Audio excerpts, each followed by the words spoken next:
Gadis ini dimasukkan ke dalam kapsul freezer selama 20 tahun demi mendapatkan $5.000, tetapi dia mengira hanya tertidur selama 1 hari. Jadi dia bangun dan naik bis untuk pulang. Gadis itu membayar dengan uang 1.000 dan minta kembalian. Alih-alih mendapat kembalian, ia kaget karena tarif bis kemarin hanya 500 perak. Ternyata sekarang sudah naik menjadi 2.000. Supir bis mengira dia baru datang dari desa dan dengan baik hati membebaskan sisa ongkosnya. Sesampainya di rumah, dia terkejut karena semua perabotannya sudah tidak ada. Seorang tetangga memberitahu bahwa pemilik lamanya sudah pindah sejak lama. Lalu ia mengeluarkan ponsel untuk menelepon ibunya, tetapi baterai ponselnya habis.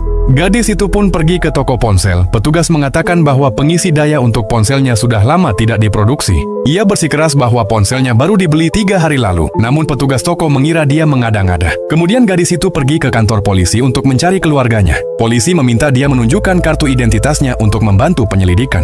Lalu dia mengeluarkan barang-barang dari tasnya yang membuat para polisi terkejut. Semuanya semakin terkejut saat melihat tanggal lahirnya yang harusnya berusia 40 tahun, tapi wajah dan penampilannya mirip 20 tahun. Setelah mencari, polisi menemukan nomor telepon ibunya tetapi tidak ada yang menjawab, sehingga gadis itu terpaksa meninggalkan pesan untuk ibunya.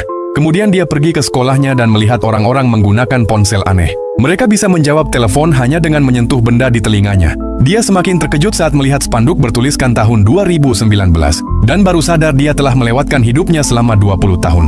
Sementara itu, ibunya menerima pesan dari kantor polisi dan segera menelepon kembali. Ketika mendengar suara putrinya, sang ibu menangis bahagia. Selama 20 tahun terakhir, dia tidak pernah menyerah mencari putrinya, meskipun polisi telah menyatakan putrinya meninggal. Ibu, ayah, dan adik gadis itu bergegas ke kantor polisi. Tetapi polisi memberitahu mereka bahwa gadis itu baru saja pergi ke sekolahnya. Akhirnya gadis itu bertemu dengan adiknya yang kini sudah besar. Mereka pun berpelukan melepas rindu. Dulu gadis itu menggendong adiknya, namun sekarang terbalik, adiknya yang menggendong gadis itu.